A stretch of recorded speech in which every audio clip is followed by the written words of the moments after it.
The forest had long since claimed the cabin. Its walls, once painted a cheerful ochre, were now stripped and flaking, veiled in creeping moss. The roof sagged under decades of snow and silence. Windows, fogged with dust and age, reflected nothing but trees and time. And yet, every morning, without fail, a large bear would come and sit at the foot of the porch waiting. It was always the same. Just after dawn, as the golden light filtered through the pines, the creature would appear. Alone.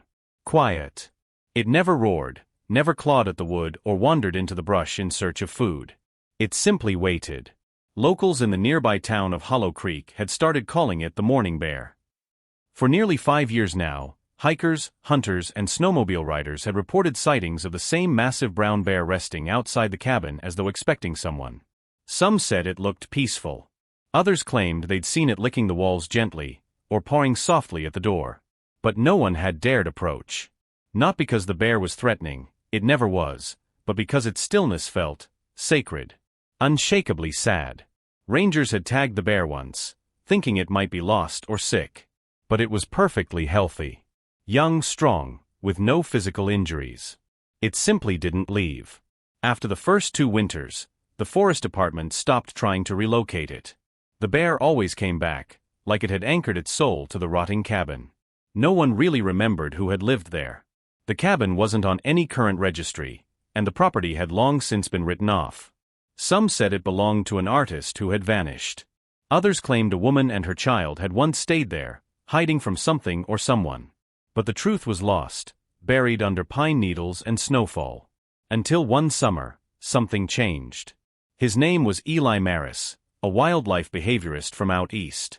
Middle-aged, weather-worn, and recovering from a painful divorce, he'd come to Hollow Creek for solitude and to conduct a behavioral study on bear migration patterns.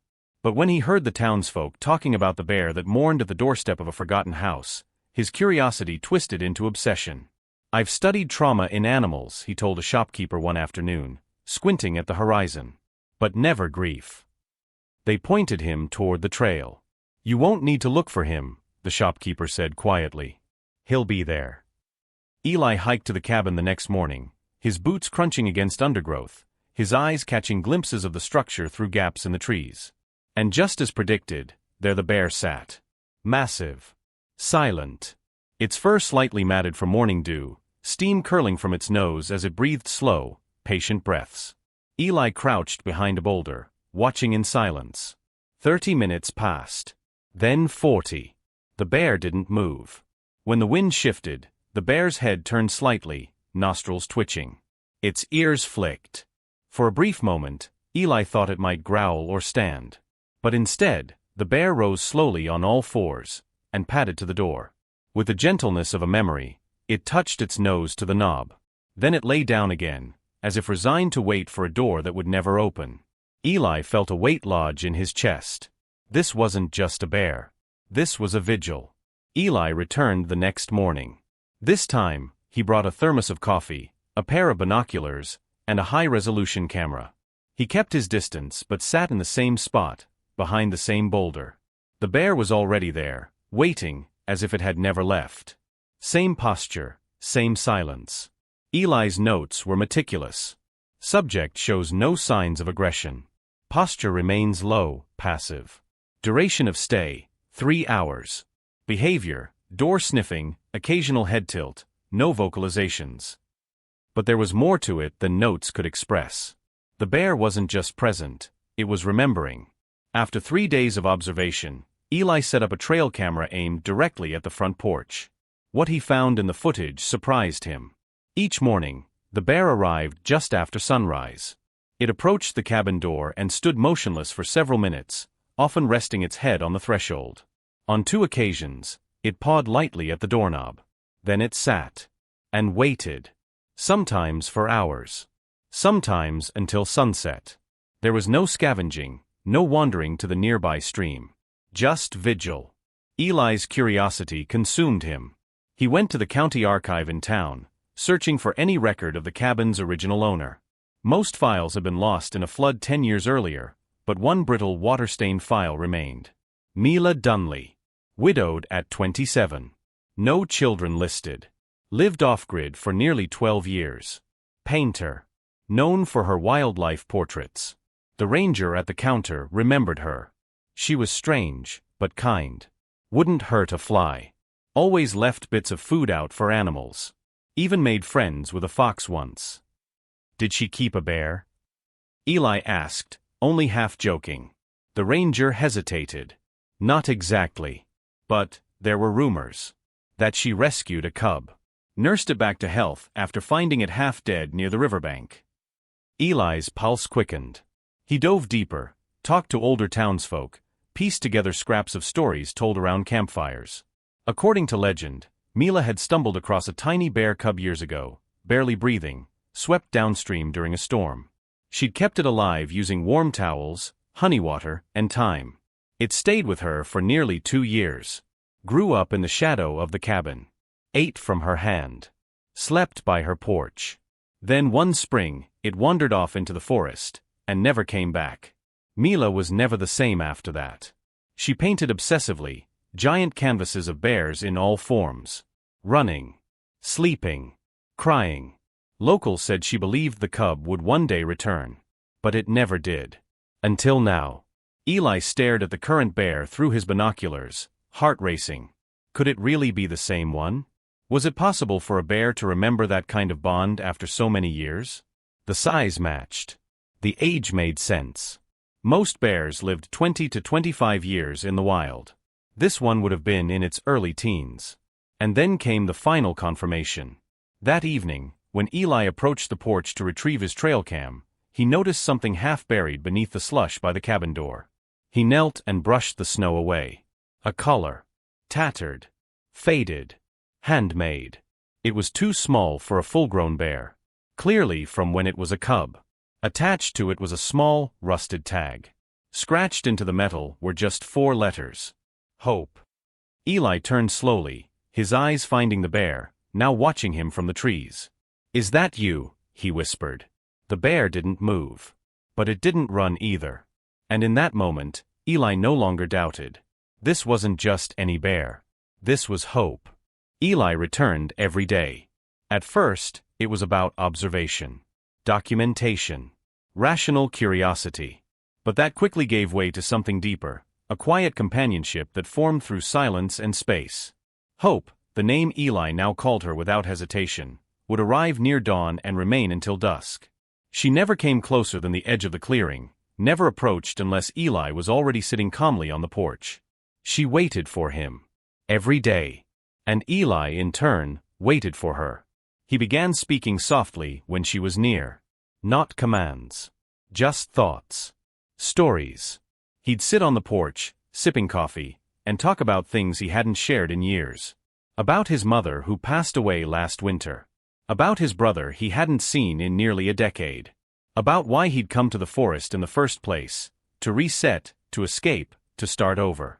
Hope listened. Her ears twitched at his voice.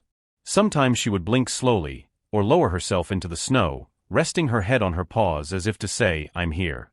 I'm listening." And one day, after nearly 2 weeks of this routine, she did something extraordinary. Eli was sitting on a fallen log, no camera, no binoculars, just a sketchbook in hand. He looked up and saw Hope walking slowly, deliberately, toward him. His heart pounded. She had never come this close before. She stopped about 10 feet away and sat down. Snow clung to her fur in soft patches. Her eyes, large, amber, and impossibly human, locked with his. Eli didn't move. Then, in one slow motion, Hope lowered her body until she was lying on the snow-covered earth, her head turned slightly, her breath forming soft clouds in the cold. She was calm. Vulnerable. Trusting. Eli didn't know what to do, so he whispered, "Thank you for coming back." He didn't try to touch her. He just sat there, sketching her in quiet awe, the curve of her spine, the softness of her gaze, the history etched into her scarred fur. From that day on, something changed. Hope began following Eli when he walked the trails near the cabin. Always from a distance. Always respectfully. But never far. She would wait for him when he stopped to collect firewood. She circled the cabin at night, leaving wide paw prints in the snow, an unspoken assurance that he wasn't alone. Eli started leaving small offerings at the edge of the porch. Apples. Berries. A handful of walnuts. Not as a bribe, but as a thank you. Hope rarely ate them, but she always acknowledged them. One night, as Eli was tending the fireplace, he glanced up and saw her silhouette outside the window. She wasn't trying to come in, just watching. As if to say, I remember. I haven't forgotten. That night, he dreamed of a woman he had never met. A woman with long silver hair and paint on her hands. She stood by the cabin with a bear cub at her side, laughing, holding out her arms.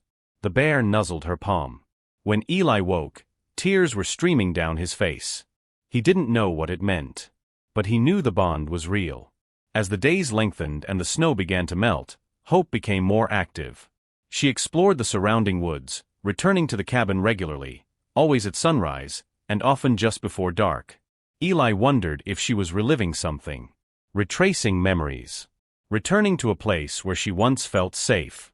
He began writing her story in a journal, not just as a ranger, not as a scientist, but as someone who now understood that some connections go beyond biology, beyond explanation. They belong to the forest, to memory, to hope. It happened without warning. One morning, Eli stepped out of the cabin with his coffee mug in hand, expecting to see Hope waiting near the clearing like she always did. But the clearing was empty. He waited. 10 minutes passed. Then 30. Nothing. A blanket of silence hung over the forest, thicker than usual. No birdsong. No rustling branches. Just the low groan of wind through the pines. Eli tried to brush it off. Maybe she'd gone foraging deeper in the woods. Maybe she needed space. After all, she was a wild bear, not a pet. But deep inside, something felt wrong. By midday, the unease had settled into a knot in his chest. Hope didn't return the next day either. Or the day after that. Eli's routine fell apart. He stopped sketching. He forgot to finish his tea. The fire burned low in the cabin as he sat by the window for hours, eyes fixed on the tree line, willing her to appear. Each evening, he checked the snow for prints, those familiar wide paw tracks that had once encircled the cabin like a silent promise. There were none. He called the ranger station and asked if anyone had spotted a lone bear nearby. Nothing. Then, late one night, a storm rolled in. Winds howled through the valley, snapping branches and bending the pines. Eli lay awake, imagining her somewhere out there, alone, cold, maybe hurt. He told himself not to be foolish. She was strong, wild. Bears had survived worse. But his instincts, sharpened over years in the field, whispered otherwise. Something had happened. By the fourth day, Eli couldn't sit still any longer. At first light, he packed a small rucksack with protein bars, water, a first aid kit, and the same scarf he'd always worn when Hope was around, hoping she might recognize the scent. He headed into the woods. The search began near the northern ridge, the last place he'd seen her tracks a few days ago. The snow there was softer, untouched. He moved slowly, scanning for any sign, disturbed underbrush, broken branches, claw marks on tree bark. Nothing. Hours passed. He circled back along the eastern edge of the forest, where the river curved around the hills like a silver snake. There, just beyond a patch of undergrowth, he spotted something. A single print. Large. Deep. Fresh. His heart skipped. He followed it. Then another. Then 3 more, leading uphill toward the old logging trail. And then, they stopped. Just disappeared into packed snow and ice, as if the bear had vanished mid-step. He crouched, examining the area closely. A drop of blood stained the snow. Small. Bright red. Recently shed. His breath caught. Not far from the stain, the snow had been disturbed, as if something heavy had thrashed or struggled before dragging itself into the trees. Panic surged in Eli's chest. What had happened? A trap? An old injury? A predator? He reached for his radio but paused. What would he say? That a wild bear he'd formed a bond with was missing? No one would understand. Not the way he did. Not the way she mattered. That night, back at the cabin, Eli stared at the fireplace, the flickering flames doing little to calm him. Hope was out there. Alone. Maybe hurt. And no one but him knew. No one but him cared. He closed his eyes and replayed the last few weeks, her slow trust, the way she followed him through the trees, the gentle way she once lowered her head beside him on the snow. They weren't just moments. They were memories now. And they burned in his heart like unfinished chapters. Outside, the snow began to fall again, covering the world in silence, erasing trails, swallowing secrets. And Eli sat alone, whispering her name into the dark. Hope. The next morning, Eli was already up before dawn. A restless energy pulsed through him, part desperation, part determination. He couldn't explain it, but something inside told him hope was still alive. And she needed him. He studied his maps over a cup of lukewarm coffee, marking every area he had already searched. He'd combed the northern ridge and the eastern riverside. The old logging trail was a dead end. That left only one place, the Hollow Glen. Locals rarely went near Hollow Glen. Too quiet. Too remote. Too full of stories, about deep sinkholes and old predator dens, long-abandoned traps hidden beneath the snow. Eli zipped up his parka and packed extra supplies. He slipped the worn scarf into his pocket, just in case. Then he headed out. The forest grew darker the deeper he walked. Here the snow was untouched, thick, powdery, and quiet as a grave. The trees closed in tighter, casting long shadows across the forest floor. Somewhere in the distance, a raven cawed once, then fell silent. Eli moved carefully, eyes scanning for broken twigs or claw marks. Then he found them. Tracks. Fresh. Large. Leading into a thicket of fir trees. His pulse quickened. He followed them slowly, heart pounding. The tracks curved around a fallen tree and disappeared behind a rocky outcrop. And then he saw her. Hope. Collapsed on her side in a shallow depression in the snow. One of her hind legs was twisted unnaturally. Her breathing was shallow. Blood matted the fur around her flank. Eli dropped to his knees. Hope, hey girl, it's me. Her ears twitched weakly. One eye cracked open, cloudy with pain. He felt his throat tighten. Oh no. He didn't move too fast, just the way he'd learned when she was a cub. He let her sniff his scent. Let her remember. When her nose touched the edge of his jacket and she let out the faintest sigh, he felt tears sting his eyes. She remembered.